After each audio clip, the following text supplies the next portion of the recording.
अस्सलामुअलैकुम वरहमतुल्लाहि वबरकातुहू। नाज़रीन, मैं आपका मेज़बान हाफिज़ मोहम्मद फ़सीहुद्दीन मेदक और आप देख रहे हैं मेदक फास्ट न्यूज़। आइए डालते हैं आज की खबर पर एक नज़र।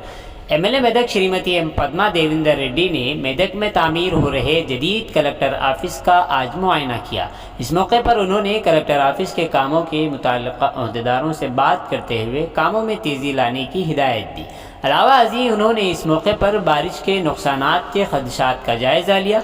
इस मौके पर उन्होंने कामों के अहदेदारों को हिदायत देते हुए कहा कि कामों में तेज़ी लाते हुए जल्द अज जल्द कामों को मुकम्मल किया जाए। इस मौके पर उन्होंने वहां काम कर रहे मजदूरों से भी बात की। इस मौके पर उनके हमरा चेयरमैन बलदिया Medak mister T Chandrapal, vice chairman Medak municipal mister A Mallikarjun Goud के अलावा दीगर अहम शख्सियात शरीक रहे। आइए इस सिलसिले में एक तफसीली रिपोर्ट।